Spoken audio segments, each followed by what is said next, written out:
Di pagi yang cerah, kita menuju sekolah. Sependagu tercinta, tempat kita semua belajar dan berkarya bersama teman sejati. SMP Negeri 2 Cimanggu penuh prestasi. Sependagu, kebanggaan kita, dengan tekad dan semangat membara. Bismillahirrahmanirrahim. Assalamualaikum warahmatullahi wabarakatuh. Waalaikumsalam. Alhamdulillahirabbil alamin.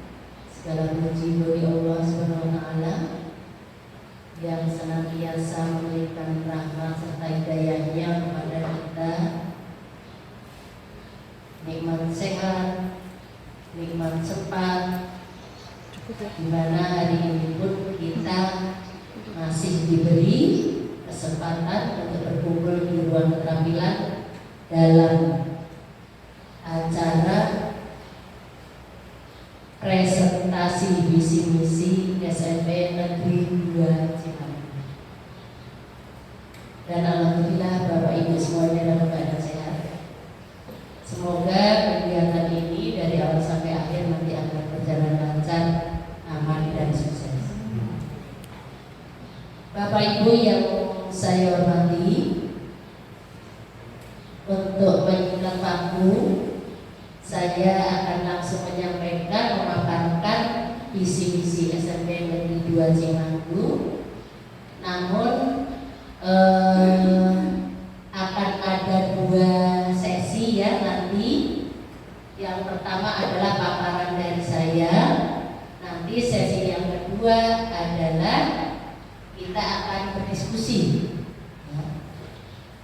Saya akan menampung masukan, saran dari Bapak Ibu supaya visi-misi ini bisa lebih mudah untuk terwujud.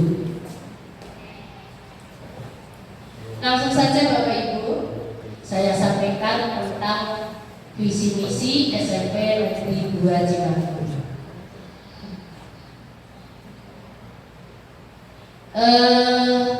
Presentasi ini salah satunya adalah karena saya memilih kinerja dengan fokus presentasi visi misi. Jadi indikatornya adalah mengkomunikasikan visi misi dan prioritas satuan pendidikan yang berpusat pada peningkatan kualitas pembelajaran. Di kinerja ini ada dua yang mungkin bisa jadi dua hal sebenarnya itu berurutan. Ada pilihan presentasi visi misi, ada pilihan penyampaian program sekolah. Tapi yang saya pilih adalah presentasi visi misi. Apa itu visi, misi, dan tujuan sekolah? Bapak Ibu, yang dimaksud dengan visi adalah cita-cita bersama pada masa mendatang yang dirumuskan berdasarkan masukan dari seluruh warga satuan pendidikan. Intinya visi itu cita-cita. Satuan pendidikan cita-citanya apa? Tapi cita-cita itu bukan kepala sekolah yang membuat, bukan guru yang membuat, bukan siswa yang membuat, bukan komite yang membuat, tetapi cita-cita ini adalah hasil urun rembuk, hasil diskusi dari semua warga satuan pendidikan tersebut. Sedangkan yang dimaksud dengan misi, kalau kita punya cita-cita, mestinya kita harus punya jalan menuju ke sana. Maka yang dimaksud dengan misi adalah cara-cara yang dilakukan oleh satuan pendidikan dalam upaya mencapai visi tersebut. Jadi caranya. Nah, visi dan misi tersebut akan lebih rinci lagi supaya semakin kelihatan triknya, teknisnya, itu akan lebih rinci lagi dituangkan dalam tujuan sekolah. Nah, apa itu tujuan sekolah? Tujuan sekolah adalah gambaran hasil yang akan dicapai dalam kurun waktu tertentu oleh setiap satuan pendidikan dengan mengacu pada karakteristik atau keunikan setiap satuan pendidikan sesuai dengan prinsip yang sudah ditetapkan. Kalau sekarang kita kurikulumnya kurikulum merdeka, sudah ada ketentuannya. Di fase D ini nanti anak itu di akhir fase D harus seperti apa. Jadi sudah. Lalu di sini dicapai dalam kurun waktu tertentu. Kalau di fase D kan kita ada 3 tahun ya, maka tujuan ini akan dicapai dalam kurun waktu 3 tahun.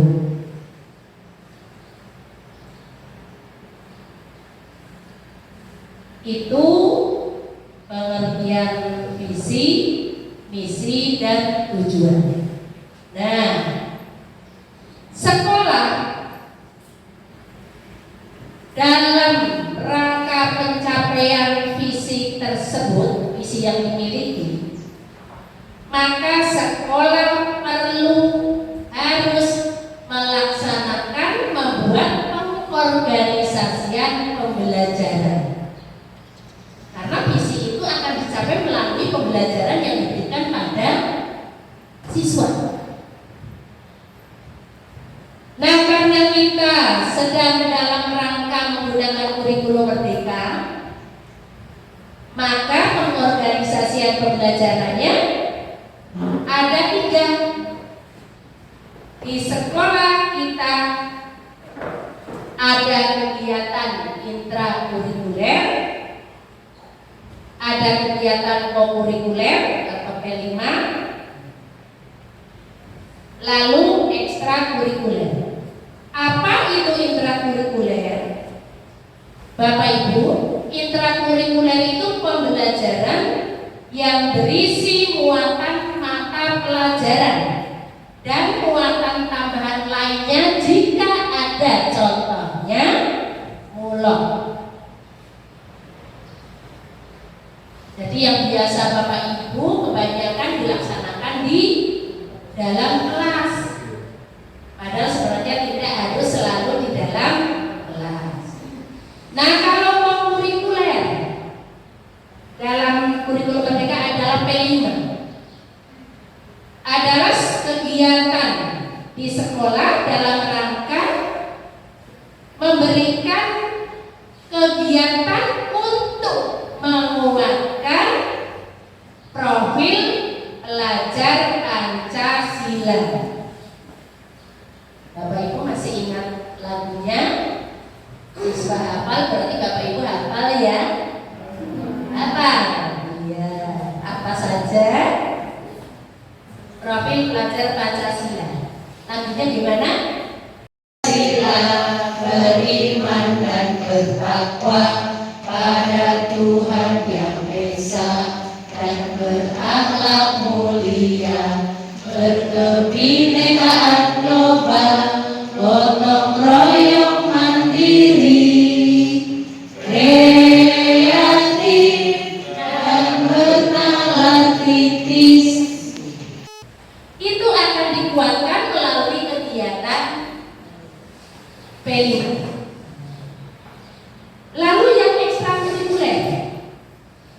ekstrakurikuler merupakan kegiatan kurikuler yang dilakukan di luar jam belajar, tapi masih di bawah bimbingan dan pengawasan satuan pendidikan. Jadi udah jelas bedanya ya Bapak Ibu, ketiganya. Kalau intrakurikuler itu yang mata pelajaran, kalau kurikuler adalah proyek penguatan profil pelajar Pancasila, lalu kalau ekstra berkaitan dengan bakat dan minat siswa. Nah, 3 kegiatan itulah yang akan dirancang supaya mampu menggapai visi yang sudah ditetapkan. Sekarang bagaimana dengan visi-visi yang sekolah kita miliki? Bapak Ibu hafal visi kita?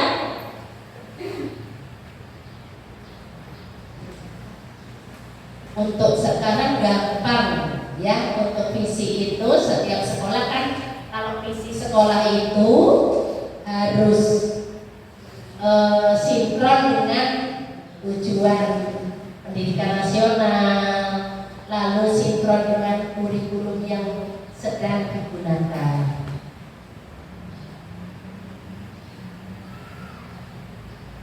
Ada yang hafal visi sekolah?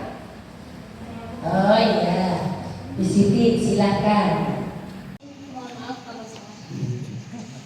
Visi dari SMP Negeri 2 Cimanggu adalah terwujudnya lulusan yang berkarakter profil pelajar Pancasila, cerdas, literat, terampil, dan berwawasan ekonomi. Oh iya, terima kasih. Saya yakin tidak ada Bu Siti yang hafal karena itu visi sekolah kita ya. Nah, jadi Bapak Ibu, sekolah kita sudah punya visi, misi, dan tujuan sekolah. Nah, maka karena sudah punya, saya paparkan visi tersebut. Nanti kalau ada perlu penambahan, silakan Bapak Ibu sampaikan. Nanti ada forum diskusi ya. Bapak Ibu, ini saya ambil dari juga apa ya, yang kurikulum, karena memang visi kita sudah ada di sana, tapi masih bisa diperbaiki Bapak Ibu. Nanti kan kita akan ada tahun ajaran baru, saatnya memperbaiki visi-visi. Visi sekolah kita adalah terwujudnya lulusan yang berkarakter Pancasila, cerdas, literat, dan berbudaya lingkungan. Nah, indikator dari visi tersebut tadi yang berkarakter profil pelajar Pancasila kan? Nah, ingat tadi yang kita nyanyikan. Maka indikatornya adalah terwujudnya lulusan yang beriman dan bertakwa kepada Tuhan Yang Maha Esa. Lalu terwujudnya lulusan yang berakhlak mulia. Profil berikutnya terwujudnya lulusan yang berkebinekaan global. Lalu yang keempat, terwujudnya lulusan yang mampu bergotong royong, punya kompetensi bergotong royong. Dan terwujudnya lulusan yang mandiri, kreatif, bernalar kritis, cerdas. Tidak hanya bisa menghafal tentang materi, tapi dia juga bisa menggunakan materi itu ya, untuk memecahkan, mencari solusi atas kehidupan yang akan dilaluinya. Karena orang hidup itu tidak lepas dari permasalahan. indikator yang nomor 9, terwujudnya lulusan yang memiliki kompetensi literasi, dalam hal ini adalah yang baca tulis. Kemudian yang ke-10, terwujudnya lulusan yang memiliki kompetensi literasi, tetapi literasi yang numerasi, berkaitan dengan angka.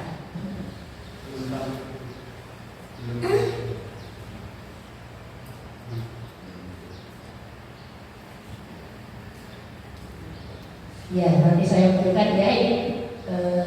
Yang terakhir adalah terwujudnya lulusan yang mencintai dan menjaga lingkungan yang bercahaya, bersih, rapi, cantik, hijau, dan nyaman. Tadi sudah muncul ya Bapak-Bapak.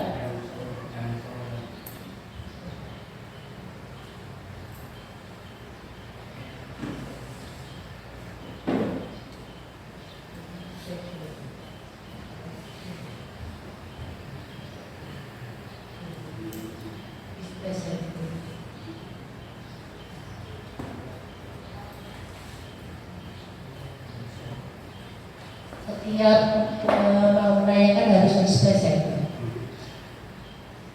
Nanti coba cari cara biar mudah, harus display setting. Itu tadi indikatornya Bapak Ibu. Lalu misinya. Indikatornya tadi yang sudah saya sampaikan, kemudian misi. Cara untuk mewujudkan cita-cita tersebut. Terwujudnya lulusan yang berkarakter Pancasila, cerdas, literate, dan berbudaya lingkungan, itu akan kita gapai dengan cara sebagai berikut. Yang pertama adalah dengan mewujudkan lulusan yang beriman dan bertakwa kepada Tuhan Yang Maha Esa. Lalu mewujudkan lulusan yang punya akhlak mulia, mewujudkan lulusan yang berkebinekaan global, mewujudkan lulusan yang bergotong royong, lalu lulusan yang punya kemandirian, punya kreativitas, lalu juga lulusan yang bernalar kritis, mewujudkan lulusan yang cerdas, mewujudkan lulusan yang memiliki kemampuan berliterasi. Untuk di fase D, literasinya ada 2, baca tulis dan numerasi. Dan yang terakhir, misinya adalah mewujudkan lulusan yang mencintai dan menjaga lingkungannya supaya tetap bersih, rapi, cantik, hijau, dan nyaman. Bapak Ibu yang saya hormati, misi itu akan mudah dilakukan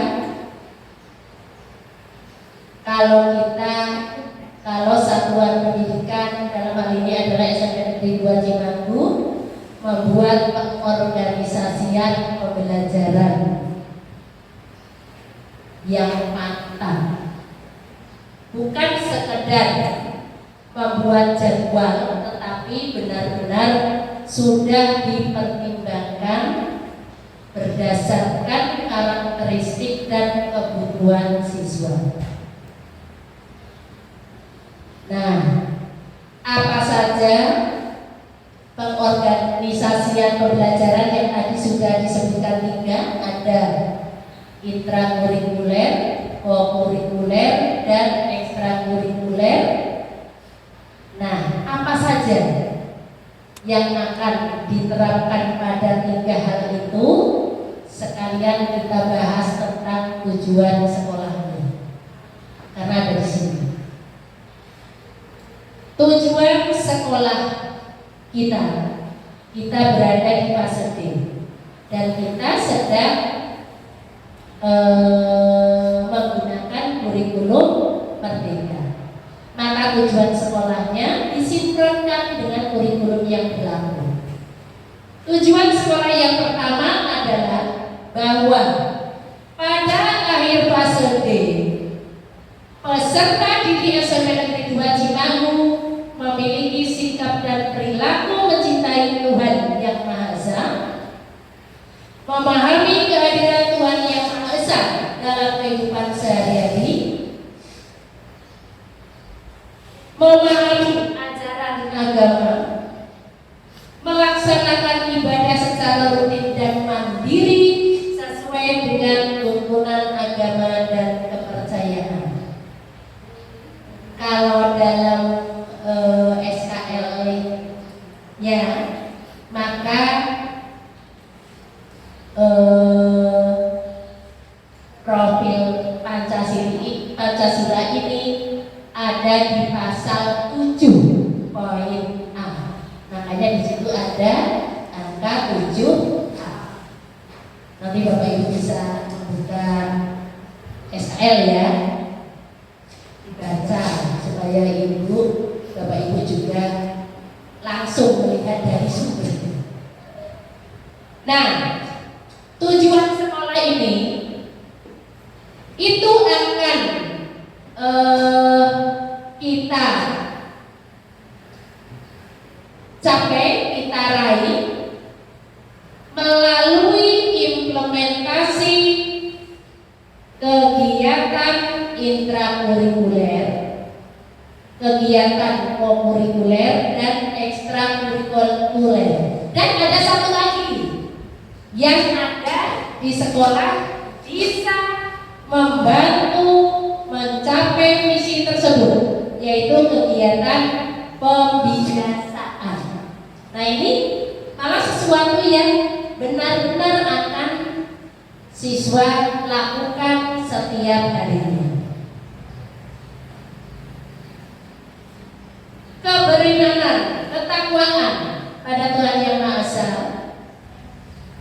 Bapak Ibu bisa lakukan di setiap kegiatan intra Bapak Ibu dengan menyisipkan, membiasakan berdoa lebih dahulu sebelum pelajaran, membiasakan yang bagian jam terakhir berdoa sebelum pulang. Lalu di sela-sela materi yang Bapak Ibu berikan, Bapak Ibu bisa menyisipkan tentang keagungan Tuhan, tentang kehadiran Tuhan di sekitar kita setiap saat, sehingga siswa-siswa akan semakin merasakan dan akhirnya akan memiliki sikap yang mencerminkan cinta pada Tuhan, merasakan kehadirannya.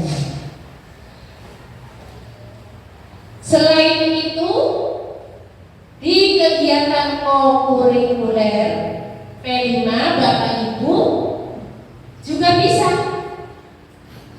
membuat kegiatan-kegiatan yang di dalamnya juga membimbing siswa semakin mencintai Tuhannya, semakin merasakan kehadirannya setiap saat. Ada yang bisa memberikan contoh mungkin Bapak Ibu? Profil pelajar Pancasila yang bisa mengajak anak-anak untuk semakin cinta pada Tuhan. Kita sudah sering melaksanakan profil kan? Iya. Ada yang mau menyampaikan? Iya, Pak Bayurin, silahkan. Terima kasih untuk mendekatkan anak kepada Allah itu kita mendekatkan alam. Anak dibawa melihat keluar sebuah anak itu sebuah anak Israel. Dengan itu dibawa melihat alam sebagai satu ciptaan Tuhan. Mereka akan senang juga bisa melihat langit di atas, juga melihat langit itu yang paling Pasti kan ada. Itu kami. Terima kasih Pak Tohirin, bagus sekali ya. Itu contohnya bahwa kegiatan kurikuler itu kan biasanya namanya saja proyek penguatan profil pelajar Pancasila. Maka kita harus bisa memberi anak sebuah proyek. Proyek itu biasanya adalah hasil kita mengamati lingkungan. Yang namanya kita dihadapkan pada lingkungan alam semesta, itu adalah cara yang luar biasa untuk menambah kita mencintai Tuhan. Apalagi kalau kita menjelajah, anak-anak dibawa jalan-jalan, itu melihat sawah yang terbentang luas atau tiba-tiba ada gunung apa, lalu melihat sampah, melihat sungai, itu akan memunculkan rasa cinta kita pada Sang Pencipta. Jadi dalam segala kegiatan sekolah itu mudah sekali mengarahkan anak supaya mencintai Tuhannya, supaya semakin merasakan kehadirannya setiap saat, bahwa Tuhan itu setiap saat hadir di dalam diri kita, di dalam hati kita. Itu contoh dari kurikuler. Kemudian kalau ekstrakurikuler itu banyak sekali ya, apalagi pramuka. Pramuka itu di dalamnya ada dasar dharma pramuka. Nomor 1 saja adalah tentang ketuhanan. Jadi jelas sekali kalau kita ekstra pramuka, maka pasti kita akan selalu mengingatkan pada siswa bahwa yang perdana, yang utama adalah Sang Pencipta. Karena di dasar dharma diletakkan di nomor 1, di Pancasila juga di nomor 1. Kenapa kita harus meragukan Pancasila? Kan gitu. Lalu dari kebiasaan Bapak Ibu, dari kebiasaan, apa kebiasaan di sekolah kita yang bisa kita lakukan untuk meningkatkan kecintaan kita pada Tuhan adalah yang pertama, bisa melalui 5S. Apa itu 5S?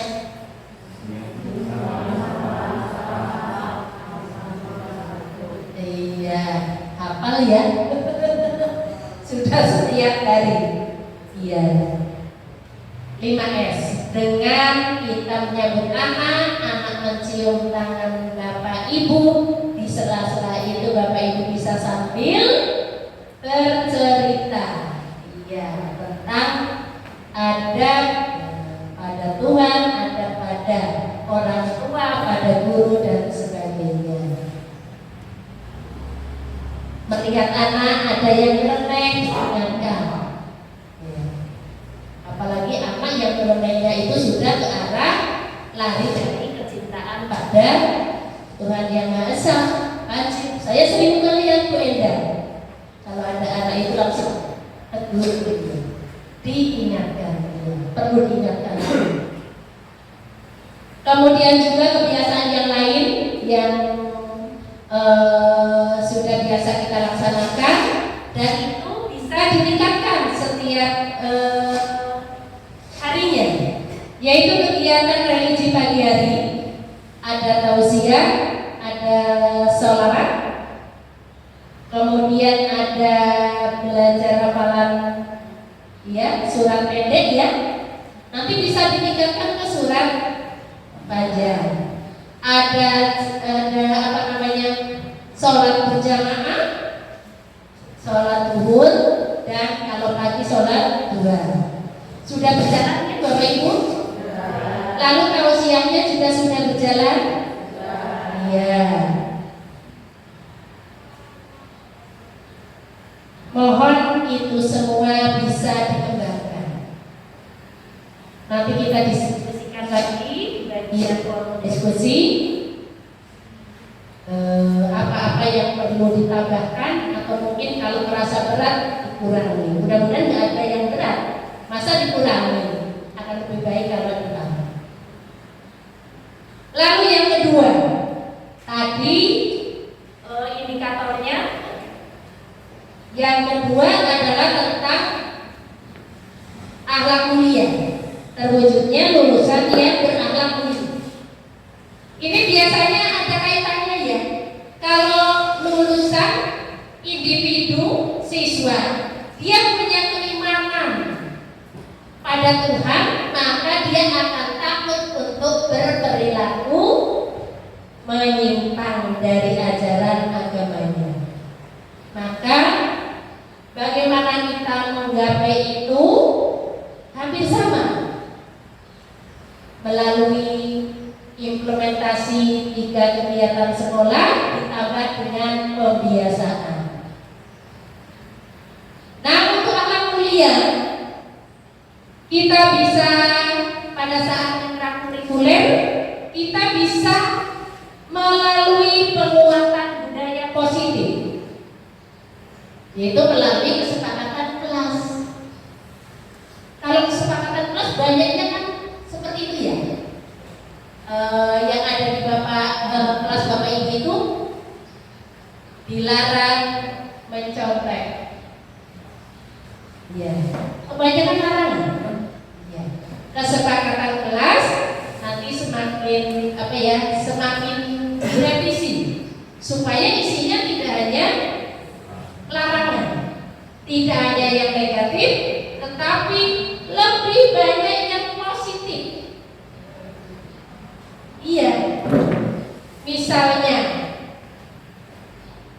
wajib saling peduli dengan teman, wajib aktif di setiap kegiatan pembelajaran. Jangan hanya yang larangan-larangan atau yang sifatnya negatif.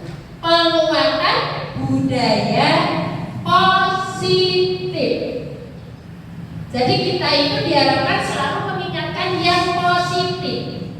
Maka jika ada anak yang melakukan kesalahan, jangan selalu diungkit-ungkit, tapi kita ajak mengalih pada perilaku yang positif. Yang negatif tidak usah diungkit-ungkit. Kadang anak itu akan merasa teringat kembali rasa malunya.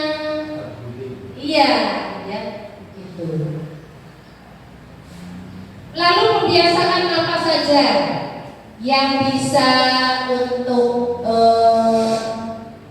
mengajak anak supaya berani menyatakan kebenaran, menyayangi dirinya, menyadari pentingnya keseimbangan kesehatan jasmani, mental, rohani, menghargai sesama manusia, berinisiatif menjaga alam, serta memahami kewajiban dan hak sebagai warga negara.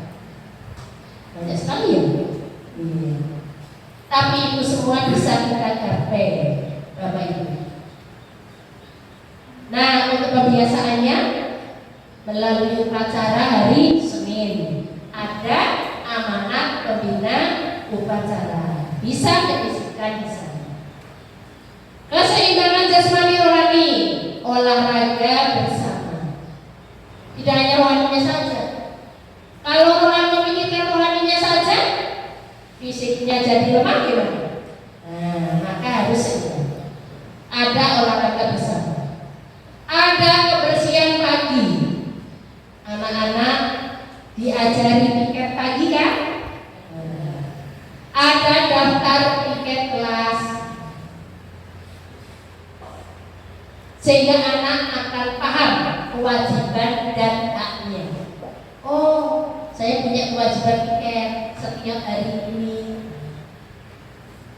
Lalu juga yang sepertinya yang belum ada di sini adalah berkebun. Berkebun itu biasanya hanya guru IPA yang mengajak berkebun. Kalau guru-guru mame lain jarang. Padahal kalau di pondok pesantren siswa diajak berkebun, ngingu apa ya, ngingu ikan, ya kan kau bilang? Iya loh, memelihara ikan diajari kayak gitu, dijadwal apa kasih makan ikan, dijadwal memelihara tanaman. Di sekolah juga akan lebih baik.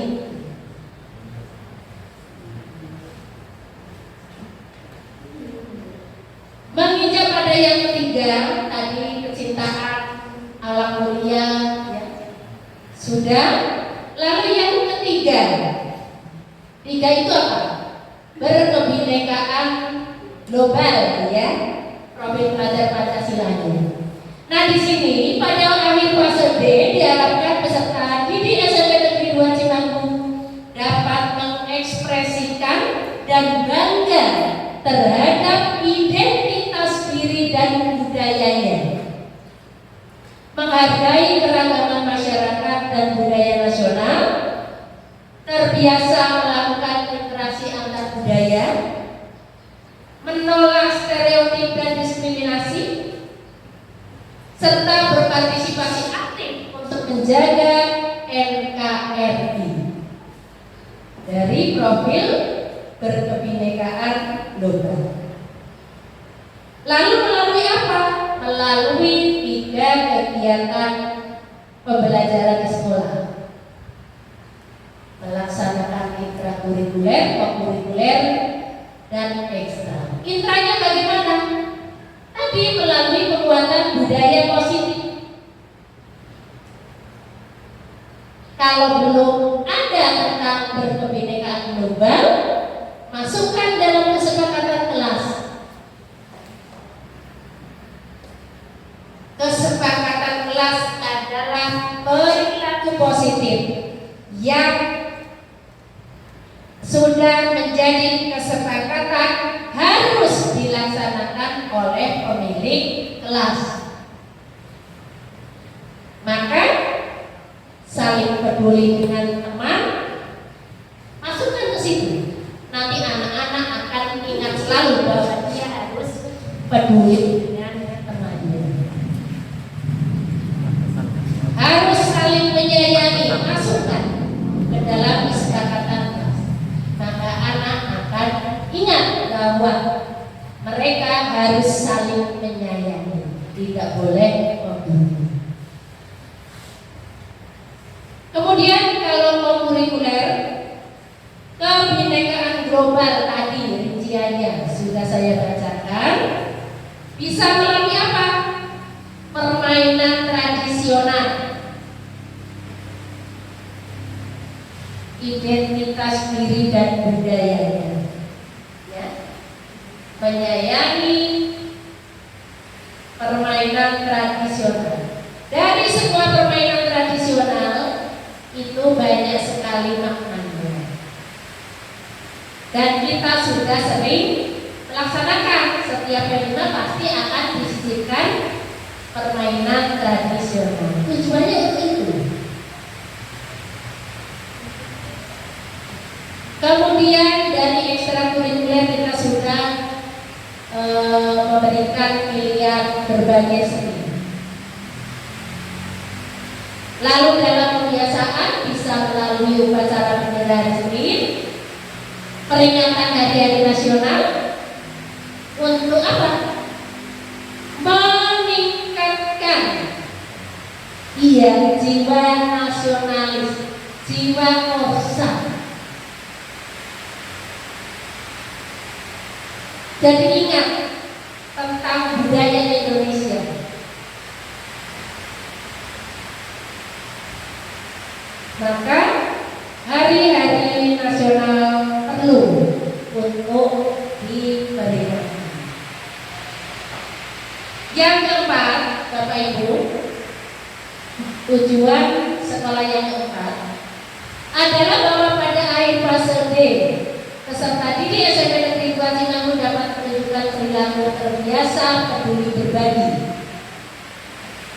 kemampuan berkolaborasi lintas kalangan di lingkungan terdekat dan lingkungan sekitar, profil pelajar Pancasila, bergotong royong.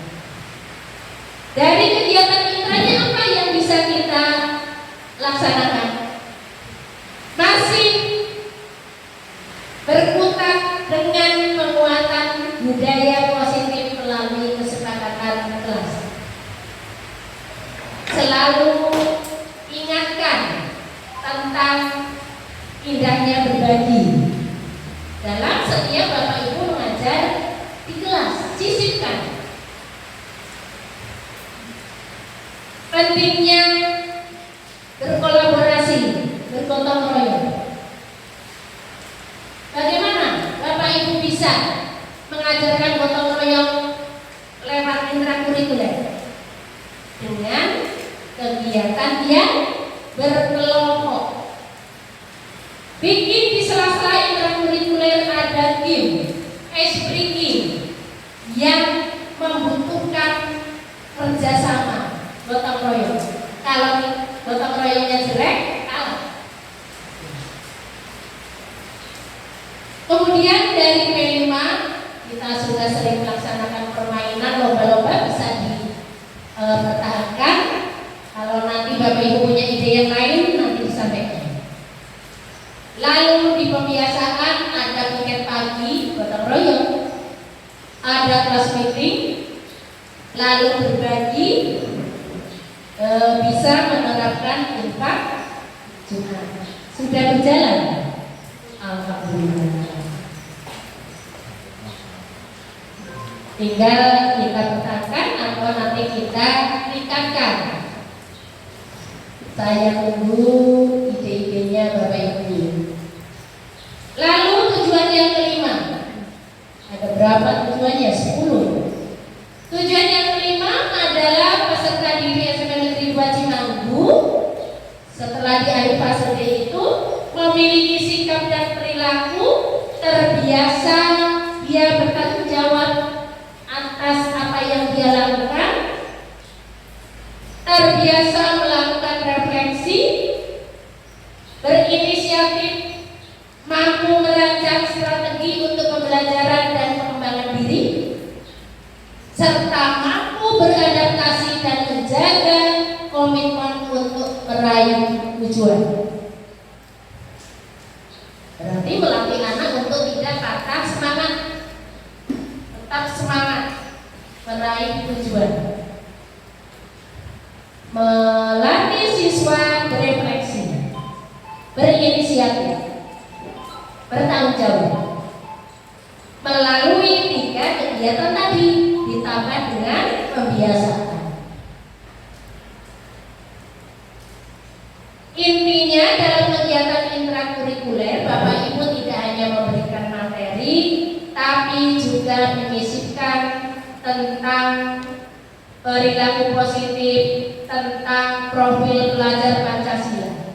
Selalu mengingatkan anak-anak untuk senantiasa merealisasikan perilaku-perilaku tersebut, merealisasikan karakter-karakter tersebut.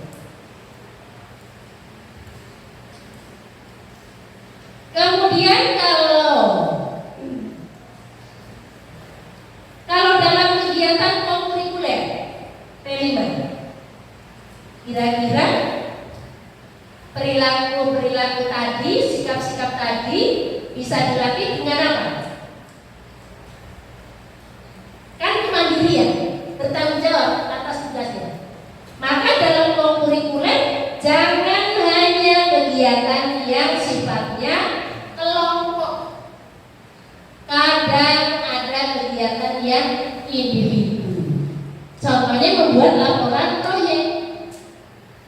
Walaupun itu kegiatan kelompok, cara bekerjanya, tapi pembuatan laporannya individu. Jadi mereka bertanggung jawab atas apa yang dia lakukan. Lalu dari pembiasaan piket pagi, kalau dengan adanya jadwal piket pagi melatih anak mandiri. Mungkin awalnya di rumah anak belum bisa mandiri, ya dibangunkan orang tua. Kan kalau piket harus obligasi. Tapi nanti lama-lama mandiri, tidak lagi tergantung dengan orang tuanya di rumah, di sini datang langsung piket, tidak menunggu bapak ibu guru mengingatkan. Kadang kita sering masuk ke kelas masih kotor ya. Iya. Maka itu perlu peningkatan dalam hal penguatan budaya positif. Lalu penugasan dari bapak ibu itu juga melatih kemandirian. Nah, ada tip untuk membangun kemandirian belajar pada siswa di kelas bapak ibu. Yang pertama adalah memberi kesempatan kepada siswa. Jadi diberi kesempatan supaya mandiri. Kadang-kadang kita tidak sabar dengan selesainya siswa melaksanakan tugas. Pengennya cepat buat siswa mengumpulkan tugas, cepat rampung, cepat dinilai. Tapi kita beri kesempatan bapak, pelan-pelan. Oh iya, hari ini temennya udah mengumpulkan, dia belum. Jangan langsung dimarahi. Ya, tapi bilang, gimana kalau besok bisa enggak seperti itu. Guru memang tempatnya bersabar untuk anak didik. Kemudian tip yang kedua adalah memberikan materi yang menyenangkan. Kalau materi yang bapak ibu berikan tidak menyenangkan bagi siswa, bagaimana siswa akan senang mengerjakan tugas itu? Tapi kalau materinya menyenangkan, maka anak akan wah cepet banget, senang. Tugasnya ini, jadi akan melatih kemandirian. Dan perhatikan kondisi anak. Jangan bapak ibu tahu anak itu kemampuannya hanya itu, tapi ngasihnya tugas yang berat. Maka kalau seperti itu anak akan putus asa dulu. Baru nomor 1 tugasnya udah bingung dulu, ya. Maka harus melihat kondisi anak dan memberikan tugas kalau itu adalah berupa pengetahuan, pertanyaan dari yang termudah. Maka bapak ibu itu kalau membuat soal tes pasti ada pesennya. Soal diurutkan dari yang termudah, lalu semakin sulit, semakin sulit. Supaya apa? Siswanya tidak putus asa dulu. Atau seandainya bapak tahu ternyata soalnya acak, maka apa yang bapak ibu sampaikan ke anak? Kerjakan dulu dari yang paling mudah. Kalau ada yang merasa sulit, singkirkan dulu, cari soal yang mudah. Iya, tujuannya adalah untuk melatih kemandirian, ya. Melatih itu. Lalu yang berikutnya dengan membuat suasana kegiatan belajar yang nyaman. Ya. Kalau tidak nyaman, siswanya jadi tidak betah. Maka yang ada, siswa akan jauh dari mandiri. Karena udah tahu dulu. Disuruh apa-apa itu. Lagian kita sudah dengan sabar saja. Ada anak yang suruh mengerjakan tugas prakarya ya gedek, sudah diberi teman ya gedek lagi. Gitu. Ya, seperti itu ya, anak-anak seperti itu. Jadi guru memang yang harus sabar untuk mereka. Lalu jangan pernah berharap kesempurnaan dari siswa bapak ibu.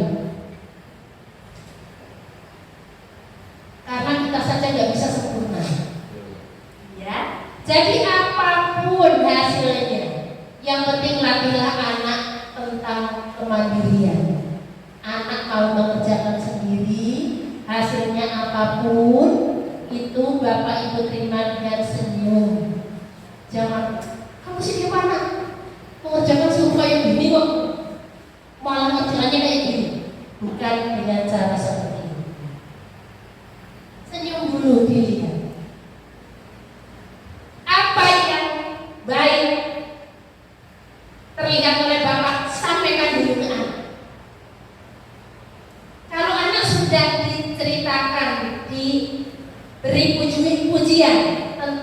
dia mau mengerjakan ini dan itu. Nanti pada saat Bapak Ibu tunjukkan kekurangannya, anak tidak akan merasa down. Tetap semangat, anak tetap semangat. Nunjukkannya pelan-pelan. Jangan sampai caranya terasa ke anak bahwa anak itu disalahkan, tapi bikin kalimat yang anak tidak sadar kalau anak itu sebenarnya sudah melakukan kesalahan. Ya, tuh.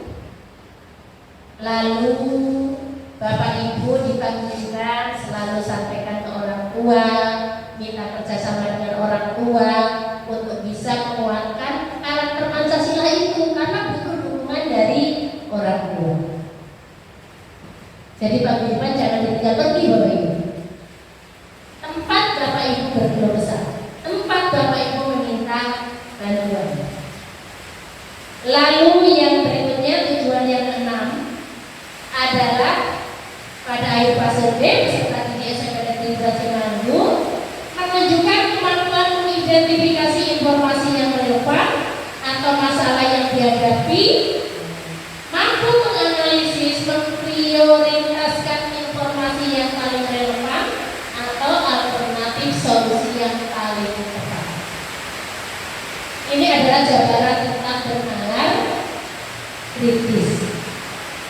Semuanya kita bimbingkan pada anak-anak melalui intra, dan ekstrakurikuler serta pembiasaan. Nah Bapak Ibu, ini adalah kemampuan anak yang paling tinggi, bernalar kritis. Anak harus bisa membuat pertanyaan, bisa menjawab pertanyaan yang dengan kata pertama mengapa. Lalu tipsnya bagaimana Bapak Ibu? Tipsnya dalam kegiatan tadi adalah mengajarkan pada siswa konsep berpikir kritis. Sebagai contoh, saya ambil IPA dulu. Bagaimana mengajarkan siswa konsep berpikir kritis? Anak dibawa keluar, tadi seperti yang Pak Tauhidin sampaikan. Mengajar IPA itu anak mending jalan-jalan keluar, karena belajar tentang lingkungan alam hidup. Ajak keluar, nanti dia akan melihat. Misalnya mau mengajarkan tentang ekosistem, ajak keluar. Wah, muter dari kelas sampai di kolam. Biarkan anak menikmati kolam. Bapak Ibu bisa arahkan. Nih, ada kolam. Coba kalian lihat di kolam ada apa. Nanti anak itu akan bercengkerama dengan temannya, ngobrolkan tentang kolam. Kalau misalnya ada ikan yang mati, pasti ada yang komen. Nih, ada yang mati ikannya. Nanti temannya dapat menjawab.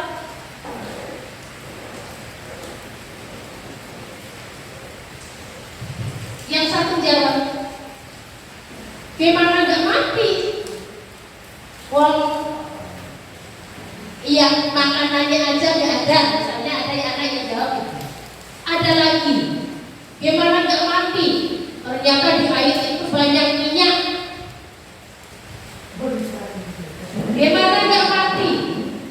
Itu di kolam ternyata banyak busa sabun. Nah, jadi apa yang ada di kolam itu anak akan berceloteh sendiri dengan temannya. Bapak Ibu perhatikan cara anak itu bercengkerama menggunakan bahasa ibunya. Nah, nanti tinggal didekati apa yang tadi dibicarakan mereka, Bapak kembali ulas di situ. Pura-pura tadi Bapak tidak mendengar, Bapak Ibu tidak mendengar. Ih, kok ada ikan yang mati ya?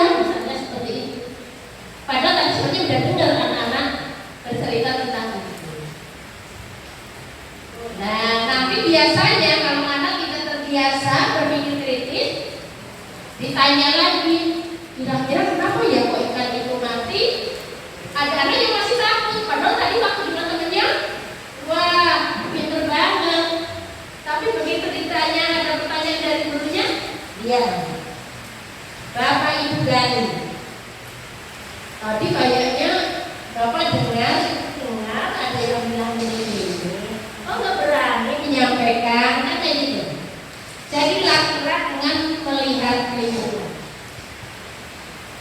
Kalau matematika bagaimana? Contohnya, bedanya 3 kali 2 dengan 2 kali 3. Itu sesuatu yang dasar, konsep, tapi sering dilupakan oleh pendidikan di SD. Ya kan? Kalau mengajar matematika di SMP bisa bisa perang itu antara anak dengan orang tua dulu. Karena saya pernah eyel-eyelan tentang seperti itu. Padahal itu beda ya Bu Susi. 3 kali 2 dengan 2 kali 3 itu beda Bapak Ibu. Beda. Nanti kalau itu tidak beda, kita makan obat juga bisa salah. 3 kali 1. Nanti kita makannya gimana? 3 obat dimakan sekali.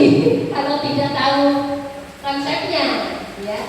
Padahal kan maksudnya 1 tablet 3 kali. Perlu mengajarkan konsep berpikir kritis. Lalu melatih keterampilan memecah masalah. Tadi sudah menemukan pola. Lalu memecahkan masalah. Masalahnya kenapa? Tadi. Iya. Ya.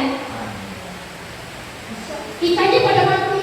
Nah, supaya mencarikan masalah supaya kolam itu ikannya tidak pada mati. Melatihkan seperti itu, dari seperti itu. Maka Bapak Ibu, pokoknya kalau ingin anak bernalar kritis itu, anak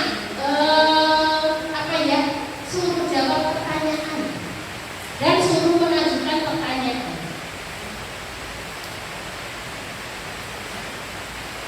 Nanti lama-lama anak terbiasa bertanya dan menjawab pertanyaan. Ingat, jangan meminta kesempurnaan, ya. Pertanyaan apapun diajarkan. Lalu melatih kritis yang lain adalah dengan sesekali debat. Tapi bukan debat kusir ya. Melatih debat. Melatih debat itu bisa diawali dengan kegiatan diskusi di kelas. Kalau Bapak Ibu sudah terbiasa diskusi untuk siswanya, lama-lama Bapak Ibu bisa melatih debat. Nanti anak akan semakin keluar kemampuan nalar kritisnya. Terbiasa berpikir, terbiasa sampai detail. Dan juga bisa dengan kalau TMK bisa dengan melatih menganalisis sumber informasi. Bahwa contohnya itu membantu anak bernalar kritis. Kan sekarang banyak berita hoax ya. Jadi anak dilatih bagaimana mengetahui kalau berita yang dia baca itu hoax atau tidak, supaya anak bisa membuka, oh itu sumbernya dari sini. Harus tunjukkan bagaimana kita mencari sumbernya. Memang ini adalah kompetensi siswa yang paling tinggi levelnya, bernalar kritis. Jadi pasti akan lebih sulit melatih mereka. Nah, untuk kreativitas, jabarannya adalah bahwa kreativitas adalah peserta didik menunjukkan kemampuan menyampaikan gagasan orisinal, membuat tindakan atau karya kreatif sesuai kapasitasnya, dan terbiasa mencari alternatif tindakan dalam menghadapi tantangan. Ini Bapak, ini lebih mudah. lebih mudah melatih kreativitas itu. Yang penting Bapak Ibu jangan gampang melarang. Kalau Bapak Ibu punya anak masih kecil, kok dikit-dikit, ih jangan, itu nanti gini, ih jangan, itu nanti gini, maka kreativitas terpotong sampai di situ. Maka tidak ada salahnya, biarkan kadang-kala anak kita itu kotor. Atau jangan gampang kita jalan dengan anak. Ada halangan di depan, wah langsung aja cek tutur. Kenapa tidak memilih kita dampingi jalan? Oh, nanti anak akan berhenti pasti, akan berpikir di depan ada kayak gitu. Anak akan berpikir gimana caranya. Kita sabar, jangan langsung reok, pindahkan. Itu namanya kita tidak mengajari anak untuk kreatif. Padahal anak sebenarnya mampu. Putra putri Bapak Ibu juga mampu, ada halangan tapi dia akan diam dulu berpikir. Yang penting kita dampingi apa yang akan dilakukan oleh anak.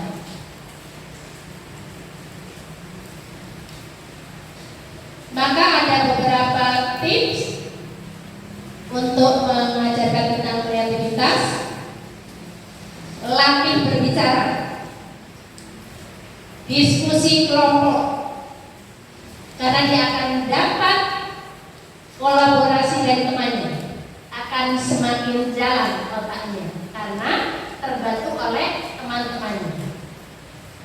Dan gunakan media pembelajaran. Akan lihat, oh Pak Fuad dari ini nayangkan ini pakai media pembelajaran, maka anak akan muncul kreatif. Kalau ibarat guru IPA mau mengajarkan membuat rice bag, itu gunakan video, tunjukkan rice bag. Anak akan berpikir, kamu bisa bikin ini? Anak akan berpikir, yang bervideo seperti itu bisa. Apa saja alat yang bisa digunakan untuk bikin kayak gini?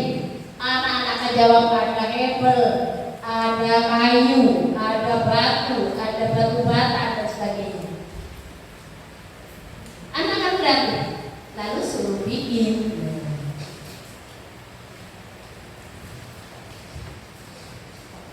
Kemudian jelas dengan memberikan proyek pada siswa, maka kreativitas anak, alat kritis anak akan semakin berkembang. Lalu lagi yang kita sudah lakukan mulai semester 2, atur kelas yang fleksibel. Biarkan anak menata kelasnya, biarkan anak pengen seperti apa ruang kelasnya.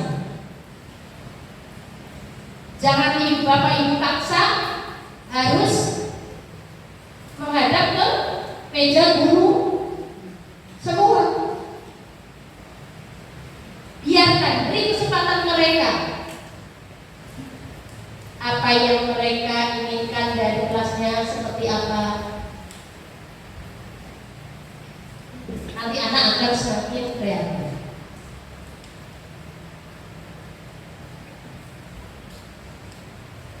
Nah Bapak Ibu,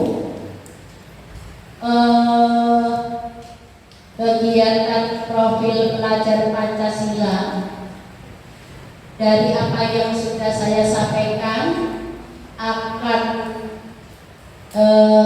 lebih mudah jalannya lagi kalau sekolah melaksanakan gerakan literasi sekolah dengan baik.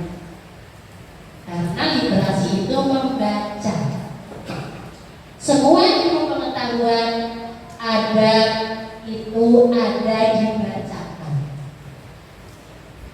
Maka kalau sekolah melaksanakan gerakan literasi literasi sekolah dengan baik, anak akan mendapatkan pengetahuan tentang ilmu, teknologi, tentang agama, tentang adat. Itu sebenarnya bisa mendapatkan sendiri.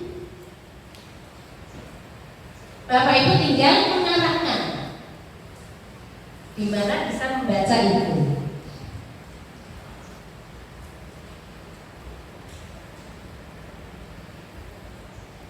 Nah, Bapak Ibu berbicara tentang gerakan literasi sekolah, kita lihat gerakan literasi sekolah itu ada 3 tahap. Tahap kebiasaan, pengembangan, pembelajaran. Kita lihat ya sekolah kita selama ini yang mana. Nanti kita tingkatkan ya. Kalau kebiasaan itu 15 menit membaca, kita sudah belum? Bapak Ibu kalau membaca sudah belum? Ya, terima kasih. Lalu ada jurnal membaca harian. Siswa kita kalau habis membaca 15 menit suruh menulis tidak? Sudah ya? Ya, berarti sudah ada buku literasi. Kemudian penataan sarana literasi. Kita punya perpus? Ya, punya.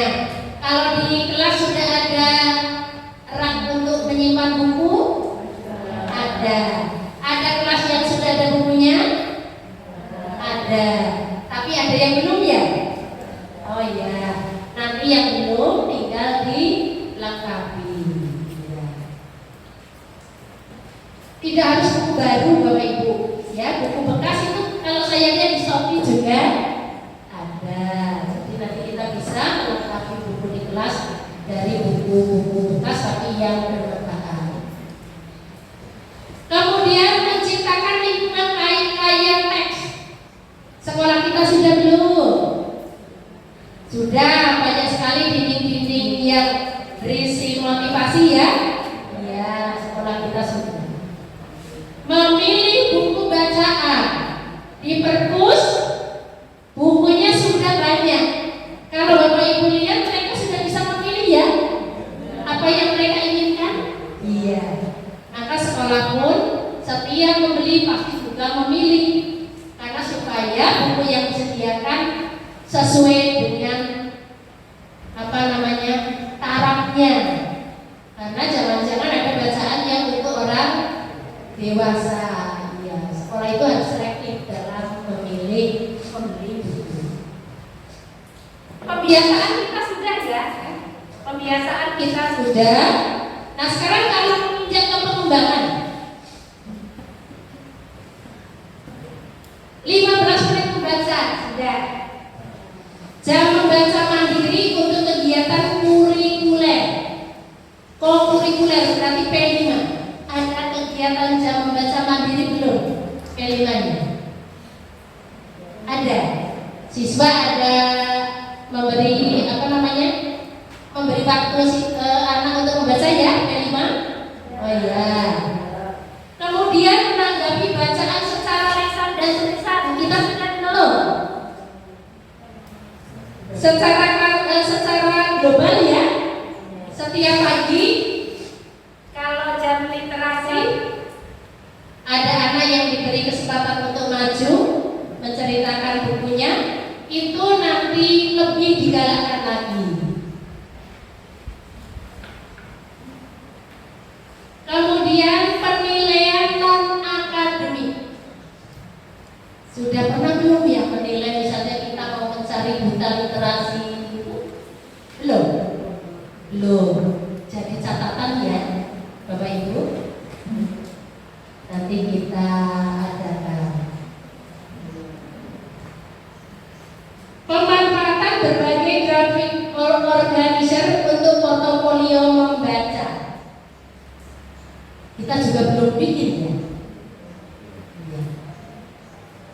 Kayaknya belum ini. Mungkin dari Pak Bambang.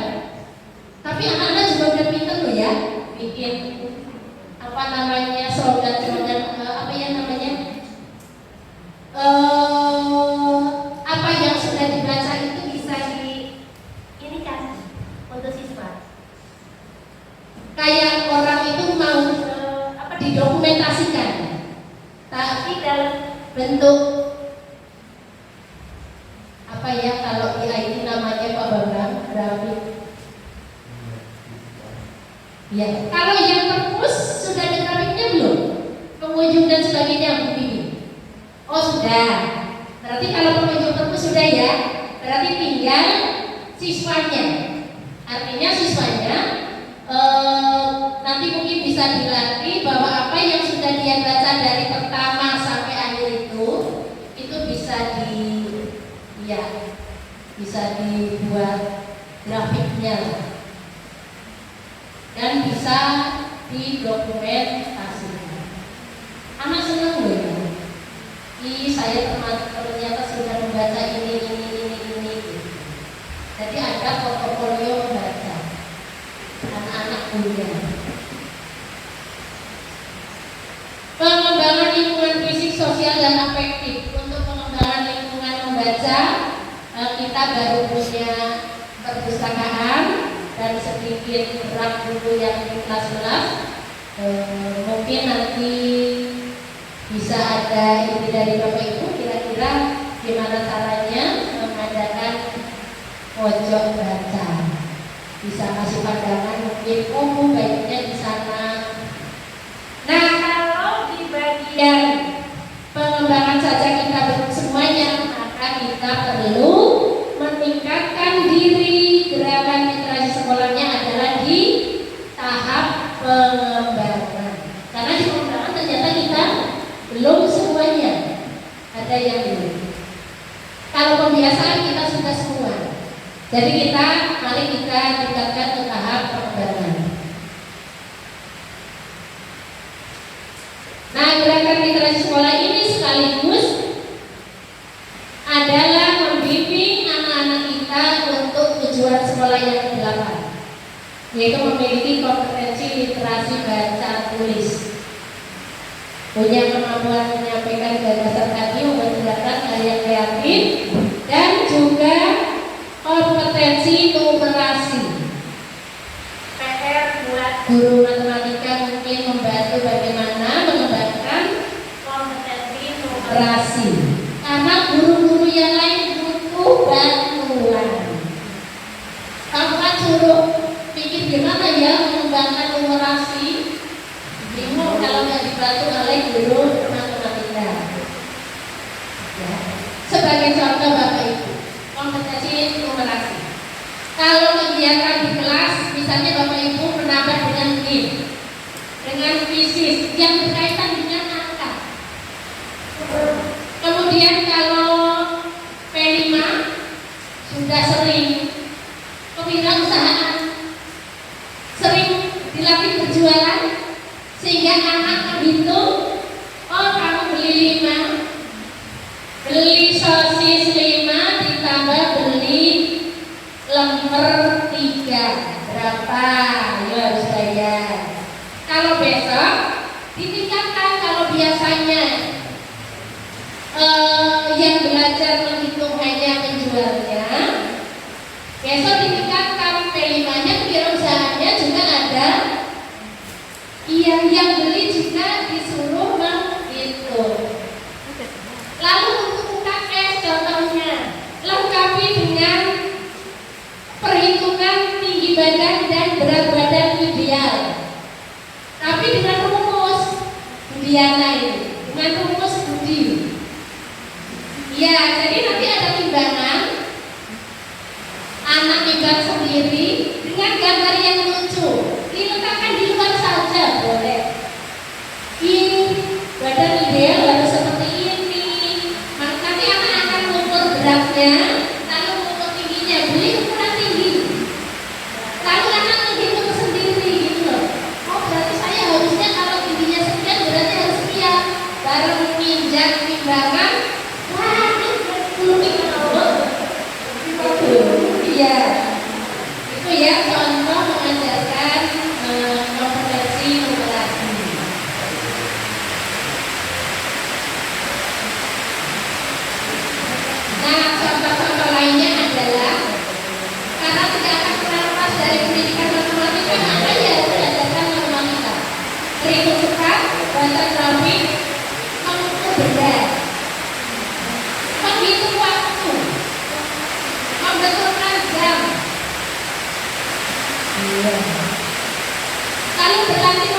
anggaran.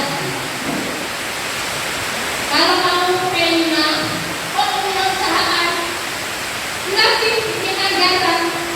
Mau bikin di Solo 10, butuh bahan berapa, dijual berapa. Seringnya kita dapat uang dari sisa, katanya jualannya rugi kan? Berarti anggarannya yang belum tepat. Dan mungkin akan dengan kompetisi matematika juga akan lebih membuat siswa menyukai matematika. Bapak Ibu yang terakhir, tujuan sekolah yang terakhir adalah bahwa pada akhir fase D beserta dari SMP Negeri Cimanggu menunjukkan kemampuan budaya lingkungan.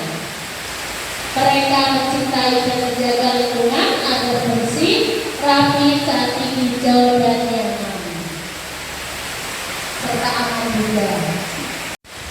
Kemudian untuk kelima, kita ada pola hidup sehat, olahraga, melatih daur ulang. Untuk pembiasaannya kita sudah melaksanakan jelajah lingkungan jalan kaki ya, mengelilingi desa. Kita menjaga dengan masyarakat, walaupun masyarakatnya sedikit, belum banyak. Pikir kelas, memilah sampah, dan gerakan literasi sekolah di mana-mana pasti dibutuhkan.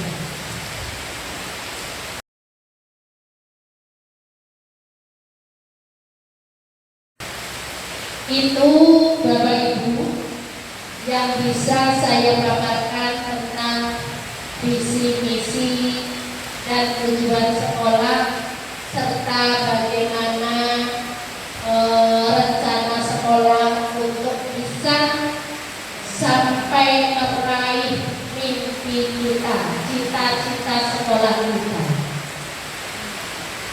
Kiranya Ibu paparan visi misi dari saya. Maka sesi selanjutnya adalah saya minta, walaupun tadi sudah ada saran beberapa dari teman, kasih saya dari. Maka di forum diskusi ini saya mohon saran tambahan demi mudahnya terwujudnya visi sekolah kita. Bapak Ibu, forum diskusi saya buka, saya persilahkan kepada Bapak Ibu yang ingin menyampaikan tambahannya, atau mungkin ada yang saya sampaikan Bapak Ibu merasa masih keberatan atau kesulitan, boleh ya disampaikan.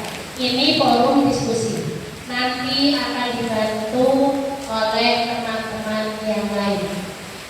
Notulen jangan lupa ya dicatat siapa saja yang mengajukan usul tambahan atau mungkin yang lainnya. Monggo Bapak Ibu dipersilakan. Siapa dulu? Iya, Bu Susi. Notulen jangan lupa mencatat.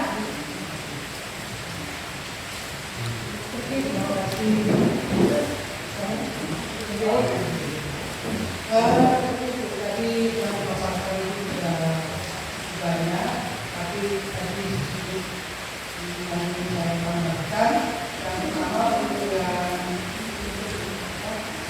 yang utama dan akal. Kita tadi dari ada kebiasaan yang disampaikan, biasanya sudah dilakukan di sekolah kita.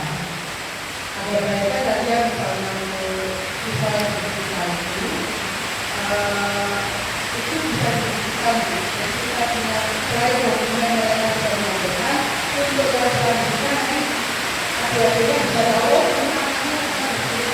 ini bisa dibuka dan diletakkan Saya tidak kelupaan, langsung saya tanggapi ya. Terima kasih Bu Susi.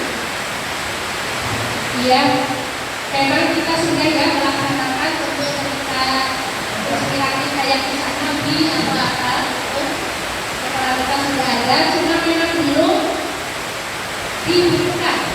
Artinya kita jadi yang lain itu tidak tahu siapa saja yang sudah berani tampil untuk bercerita tentang adat, tentang keimanan, tentang Tuhanan, ya, tentang kisah Nabi dan sebagainya.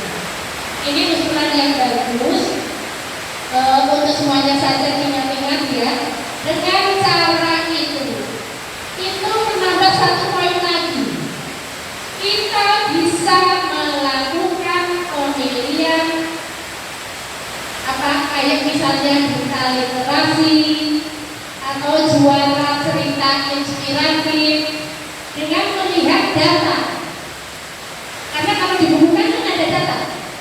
Oh, sampai ya yang paling kemarin yang inspiratifnya ceritanya paling bagus, cara penyampaiannya paling bagus.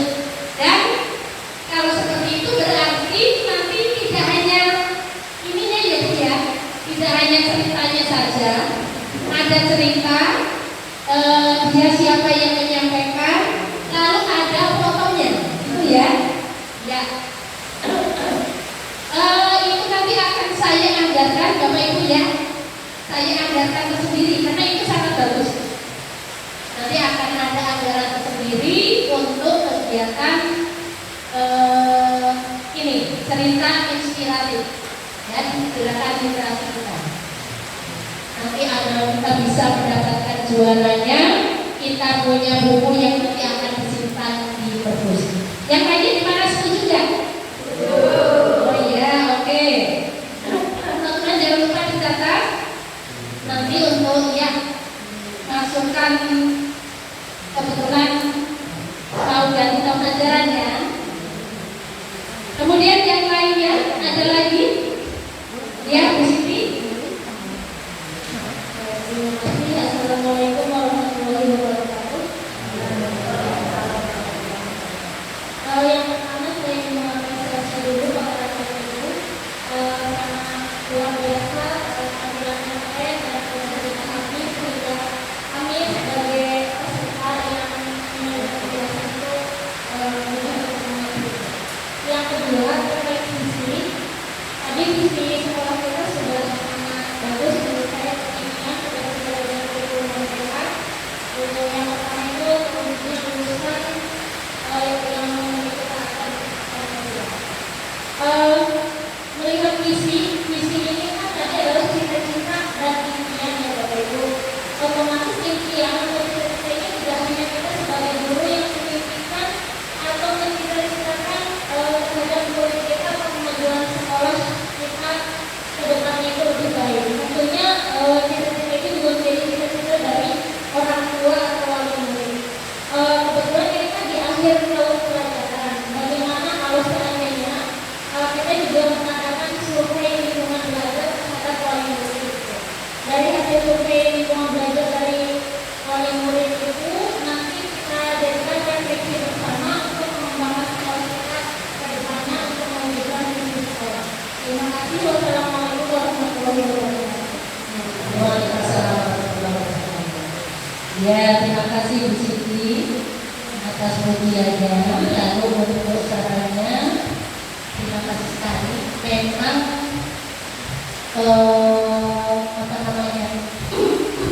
menganalisis karakter sekolah, karakter di dalam sekolah maupun di luar sekolah adalah satu hal yang dilakukan sebelum membuat visi-visi. Artinya, karena sekolah ini sudah memiliki visi yang anjir, sudah lama kan ya, maka itu dulu saya juga yakin pasti sudah melalui tahapan itu. Nah, visi-visi yang sudah dimiliki ini bisa direvisi, bisa ditinjau ulang. Nah, kebetulan kan betul sekali tadi bahwa kita ini mau mendekati penghujung yang sebentar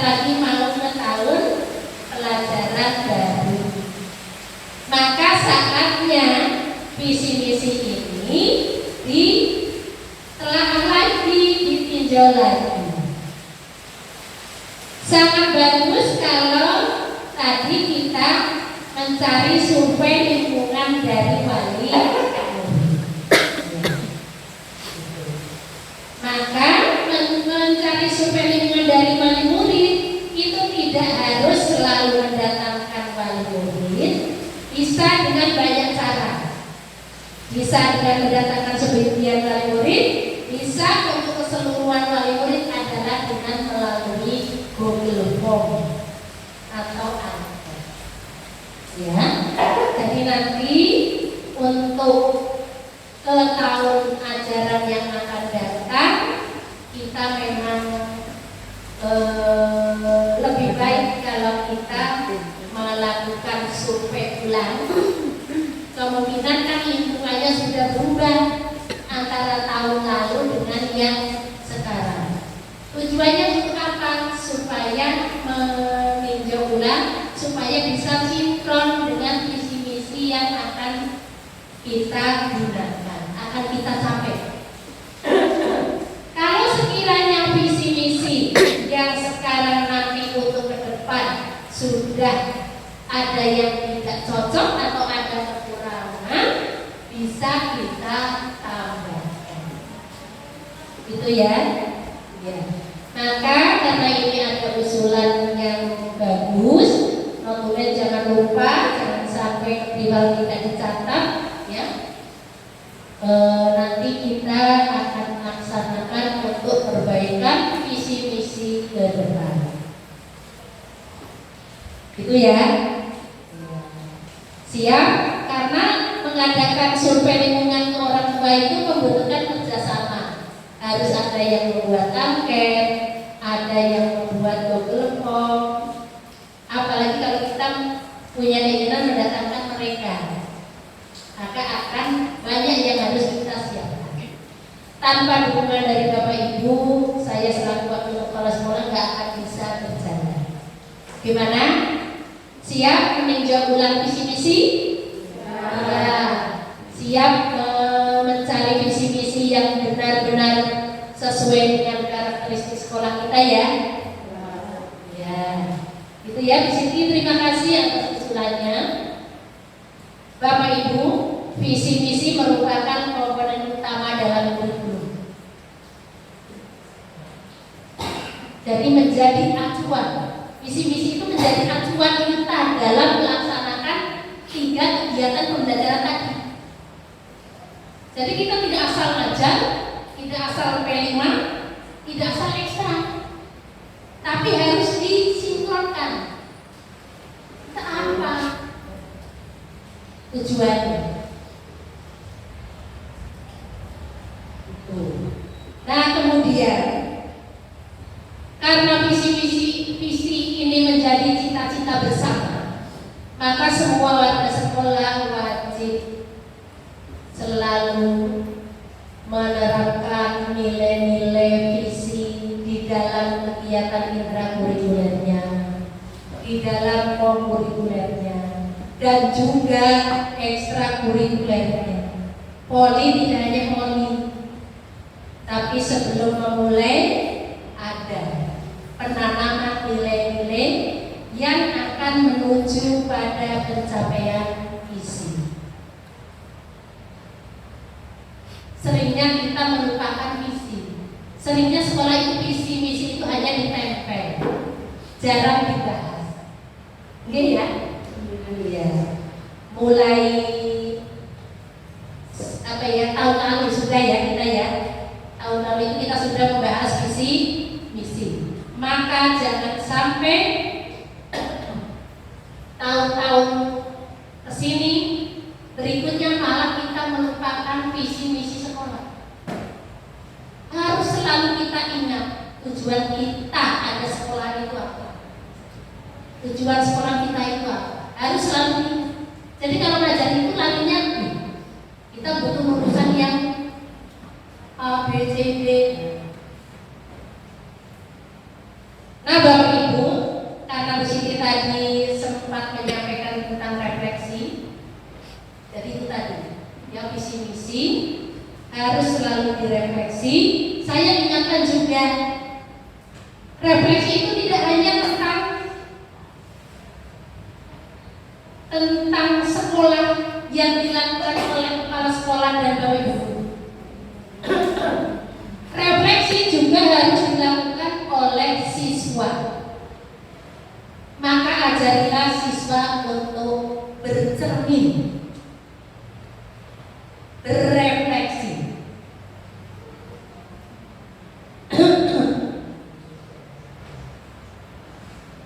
Itu tadi tanggapan saya untuk yang disampaikan Bu Siti. Masih ada lagi yang lainnya? Pencegahan perundungan pemberian. Itu juga kemarin kita sudah membuat jingle anti perundungan itu biar dijadikan, dan kita kalau bisa dipatenkan Bu, biar jangan sampai dipakai oleh sekolah lain, oleh sekolah lain. Kemarin kita mau seperti itu. Yang kemarin baru bikin tapi belum dipatenkan. Dipatenkan, kalau tidak mungkin itu dipatenkan dan kita bisa menjadi agen perubahan. Terima kasih. Terima kasih Bu Susi. Ya Bapak Ibu, kita kan untuk pencegahan perundungan kan baru sampai membuat jingle ya. Artinya kita sudah melaksanakan semuanya, mulai dari pembentukan tim yang disebut TPPK, lalu kita sudah sosialisasi, deklarasi, tapi ini adalah kegiatan yang setiap tahun harus kita lakukan. Maka besok tahun ajaran baru pun kita harus mulai dari awal lagi, membentuk tim baru, sosialisasi ke wali murid, ke bapak ibu guru, ke siswa. Lalu kalau guru kita sudah punya jingle, maka mungkin yang diminta Bu Susi supaya tidak dicuri oleh orang lain bisa. Ini mungkin kalau Pak Isun lebih paham tentang mempatenkan itu. Iya. Terima kasih yang sudah membuat itu. Nah, hanya saja kemarin setelah kita sudah punya jingle, sudah melaksanakan talkshow, kita berhenti tidak membiasakan pada anak untuk mengenal lagu itu. Nanti mungkin di tahun ajaran baru kita kenalkan semua siswa tahu tentang jingle itu, ya bisa menyanyikan, termasuk Bapak Ibu. Visi misi SMP 2 siswa harus hafal, ya. Nanti di MPLS dan tahun ajaran baru siswa kelas 7, 8, 9 paling tidak hafal dulu. Jadi nanti mudah memahamkan pada mereka. Kalau mereka sudah hafal visi misinya, kita ngajarinya itu mudah. Kita mengajak mereka memahami itu semua mudah. Membimbing mereka akan lebih mudah karena tahu cita-citanya. Gitu. Itu nggih. Terima kasih Bu Susi